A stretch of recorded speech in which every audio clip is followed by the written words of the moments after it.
दोस्तों, आज हम जानेंगे महाभारत के पात्र भीम के बारे में। इनका जन्म कैसे हुआ और उनके पास इतनी शक्ति कहां से आई, कैसे आया उनके पास 10,000 हाथियों का बल। हिंदू धर्म के महाकाव्य महाभारत के अनुसार भीम पांडवों में दूसरे स्थान पर थे।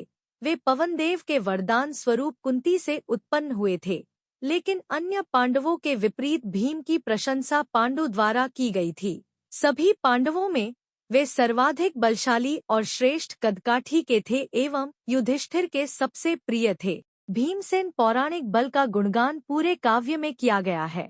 सभी गदाधारियों में भीम के समान कोई नहीं है और ऐसा भी कोई जो गज की सवारी करने में इतना योग्य हो, और बल में तो वे 10,000 हाथियों के समान है। युद्ध कला में पारंगत और सक्रिय, जिन्हें यदि क्रोध दिलाया जाए जो कई धृतराष्ट्रों को वे समाप्त कर सकते हैं। सदैव रोषरत और बलवान, युद्ध में तो स्वयं इंद्र भी उन्हें परास्त नहीं कर सकते। वनवास काल में इन्होंने अनेक राक्षसों का वध किया, जिसमें बकासुर एवं हिडिंब आदि प्रमुख हैं, एवं अज्ञातवास में विराट नरेश के साले कीचक का वध करके द्रौपदी की रक्षा की। यह गदा युद्ध में बहुत ही प्रवीण थे एवं द्रोणाचार्य और बलराम के शिष्य थे। युधिष्ठिर के राजसूय यज्ञ में राजाओं की कमी होने पर उन्होंने मगध के शासक जरासंध को परास्त करके 86 राजाओं को मुक्त कराया। द्रौपदी के चीरहरण का बदला लेने के लिए उन्होंने दुशासन की छाती फाड़कर उसका रक्तपान किया। भीमसेन काम्यक वन नामक आसुरी वन के राजा थे। महाआसुरी वन का पूर्व राजा हिडिंबसुर राक्षस था। महाभारत के युद्ध में भीम ने ही सारे कौरव भाइयों का वध किया था। इन्हीं के द्वारा दुर्योधन के वध के साथ ही महाभारत के युद्ध का अंत हो गया। युधिष्ठिर के जन्म के बाद पांडु बहुत प्रसन्न हुए और उसने अपनी पत्नी कुंती से एक बलवान पुत्र की भी मांग की। कुंती ने पवनदेव की सहायता से भीमसेन को जन्म दिया। भीम के बचपन के बल को लेकर एक बहुत रोचक प्रसंग है। उसके अनुसार भीम को जन्म देते ही कुंती उसे पांडु के पास ले गई। पांडु भीम को देखकर ध्यान लगाने चल दिए। कुंती पांडु की प्रतीक्षा करते हुए कुटीर के बाहर बैठी हुई थी कि उसी समय वहां एक बाघ आ धमका। बाघ को देखकर कुंती बहुत डर गई। कुंती को ये तक याद नहीं रहा कि भीम उनके हाथ से छूट गया है। कुंती जब भीम को ढूंढते हुए पांडु की कुटीर के पास आई तो उन्होंने देखा कि भीम एक शिला पर गिरा हुआ था, लेकिन उस शिला के भी टुकड़े टुकड़े हो गए थे। पांडु ने भी ये सब देखा और उसे भीम नाम दिया। जब सभी पांडव हस्तिनापुर आ गए तो एक दिन दुर्योधन ने जल क्रीड़ा का आयोजन किया और भोजन का भी प्रबंध वहीं किया। भीम जब सरोवर से बाहर आकर भोजन की मांग करने लगे तो दुर्योधन ने भीम के भोजन में कालकूट विष मिला दिया। भोजन ग्रहण करने के बाद भीम बेहोश हो गए। दुर्योधन और दो शासन ने शकुनी के साथ मिलकर भीम को बेलों के साथ बांधकर गंगा में फेंक दिया। भीम बेहोशी में नागलोक जा पहुंचे। नागलोक में सर्पों द्वारा डसे जाने पर विष का प्रभाव कम हो गया। भीम ने नागलोक के सभी सर्पों को पटक पटक कर मारा।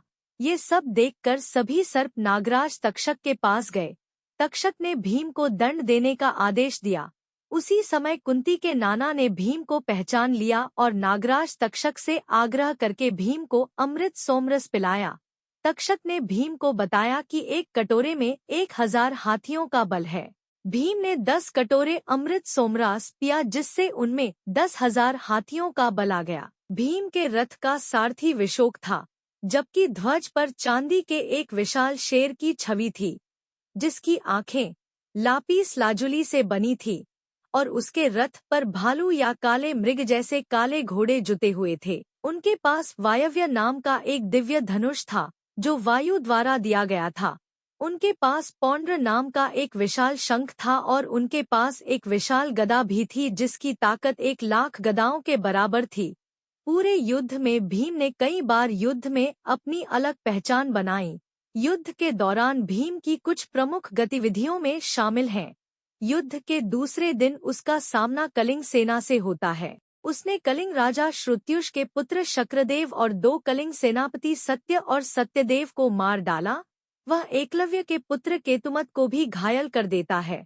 उन्होंने कुश्ती में दुर्योधन को भी हरा दिया था और लगभग मार ही डाला था, लेकिन सूर्यास्त के कारण वह उसे मारने में असफल रहे। युद्ध के 14वें दिन भीम ने जयद्रथ को मारने की खोज में अर्जुन की सहायता करने के लिए द्रोण के रथ को 11 बार तोड़कर और कौरवों की सेना में घुसकर द्रोण को हरा दिया।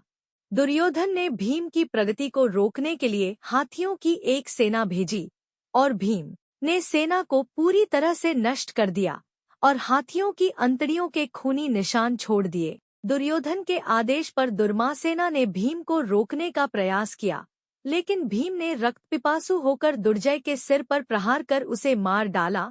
14वें दिन भीम ने अलम्बुश को भी हरा दिया। उसी दिन भीम और कर्ण के बीच कई बार युद्ध हुआ। ऐसे ही एक युद्ध के दौरान कर्ण का पीछा करते समय भीम ने 7 कौरव भाइयों के साथ विकर्ण का सामना किया। उन्हें दुर्योधन ने कर्ण की रक्षा के लिए भेजा था। इसके बाद हुए युद्ध में विकर्ण मारा गया। भीम ने विकर्ण के नेक कार्यों की प्रशंसा करके उसकी मृत्यु पर शोक व्यक्त किया। भीम और कर्ण के बीच द्वंद्व युद्ध हुआ, जिसमें भीम का पल्ला भारी होने पर कर्ण ने अपने रथ में छिपने का प्रयास किया। भीम ने कर्ण के रथ का ध्वजदंड छीन लिया, जिससे कर्ण क्रोधित हो गया। हालांकि दोनों योद्धाओं ने अपनी अपनी शपथ याद रखते हुए एक दूसरे को मारने से दुर्योधन के 31 भाई भी उसी दिन भीम द्वारा मारे गए थे। भीम ने 14वें दिन की रात को बहलिका साम्राज्य के राजा बहलिका को मार डाला। युद्ध के 15वें दिन भीम ने एक समूह में कर्ण पर हमला किया, लेकिन वह जल्दी ही हार गया और पीछे हटने के लिए मजबूर हो गया। भीम के पुत्र घटोत्कच का वध कर्ण द्वारा किया गया था। भीम ने उस दिन को असफलता के रूप में देखा, क्योंकि वह अपने पुत्र को कर्ण से बचाने में असफल रहे। बाद में द्रोण को मारने की योजना के तहत उन्होंने अश्वत्थामा नामक हाथी को मार डाला।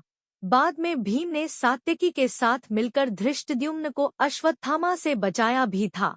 अंततः कृपि से पराजित होने के बाद युद्ध के मैदान से पीछे हटने से पहले उन्होंने अश्वत्थामा पर एक साथ हमला किया। कुरुक्षेत्र युद्ध का 16वां दिन पूरी तरह से भीम को समर्पित है। वह अन्य योद्धाओं पर हावी हो गया और युद्ध के 16वें दिन नायक बन गया। भीम एकमात्र ऐसे योद्धा थे जिन्होंने युद्ध के 15वें दिन अश्वत्थामा द्वारा चलाए गए अजय नारायणास्त्र हथियार के सामने झुकने से इनकार कर दिया था और जल्द ही इससे हार गए थे। युद्ध के 16वें दिन दुशासन को भीम के चंगुल से बचाने के लिए कर्ण को नियुक्त किया गया। जल्द ही कर्ण ने तलवार उठाई और भीम पर झपटा। जल्द ही वे तलवार की लड़ाई में शामिल हो गए। जब भीम कर्ण को हराने के लिए उस पर वार करने वाला था, कर्ण का पुत्र बनसेना अपने पिता की सहायता के लिए आया। बनसेना को देखकर भीम क्रोधित हो गए, क्योंकि उनका अपना पुत्र घटोत्कच कर्ण द्वारा मारा गया था। बाणसेना ने भीम को चुनौती दी और जल्द ही भीम पर गदा से हमला कर दिया। भीम ने कर्ण के सामने ही बाणसेना को बेरहमी से लेकिन निष्पक्षता से मार डाला। भीम ने बाणसेना के सिर, छाती और पेट पर कई वार करके उसे मार डाला। अपने बेटे का हश्र देखकर कर्ण ने गदा उठाई और भीम पर हमला कर दिया। फिर भी क्रोध में आकर भीम और कर्ण में कई बार युद्ध हुआ, लेकिन अंततः कर्ण की जीत हुई और भीम पीछे हट गए। भीम ने कर्ण से अपने पुत्र का शव ले जाकर अंतिम संस्कार करने और बाद में अर्जुन से युद्ध करने को कहा। भीम का अश्वत्थामा के साथ भयंकर युद्ध हुआ, जो बार बार उसे कायर कहता था, क्योंकि उसने एक हाथी को मार डाला था। उन्होंने एक दूसरे पर कई शक्तिशाली तीर फेंके और हनुमान ने द्वंद्व देखा। युद्ध इतना तीव्र और आश्चर्यजनक था कि इसे सभी दिव्य प्राणी भी देख रहे थे। अंततः उस भयानक युद्ध के अंत में वे दोनों अपने अपने रथों पर बेहोश होकर गिर पड़े। बाद में भीम दुशासन को मारने के लिए आगे बढ़े। भीम ने युद्ध के 16वें दिन दुर्योधन के सामने दुशासन को हराया और बेरहमी से मार डाला। भीम ने दुशासन के हाथों को शरीर से अलग करके उसका वध कर दिया। भीम द्वारा दुशासन को हृदय प्रदेश में पराजित करना। भीम ने दुशासन के हृदय से रक्त निचोड़ा और द्रौपदी के बाल तैयार किए। भीम ने बचा हुआ खून भी पी लिया। 18 दिनों के युद्ध के बाद दुर्योधन एक झील के नीचे जाकर छिप गया। प्रतिद्वंद्वी को चुनने का विकल्प दिए जाने के बाद दुर्योधन ने भीम को अपने प्रतिद्वंद्वी के रूप में चुना। भीम गदा युद्ध में दुर्योधन से भिड़ गए। यद्यपि भीम के पास श्रेष्ठ शक्ति थी, दुर्योधन के पास श्रेष्ठ कौशल थे। कृष्ण ने अर्जुन को द्वंद्व युद्ध के दौरान दुर्योधन की जांघ तोड़ने की भीम की शपथ के बारे में याद दिलाया और अंत में दुर्योधन मर गया।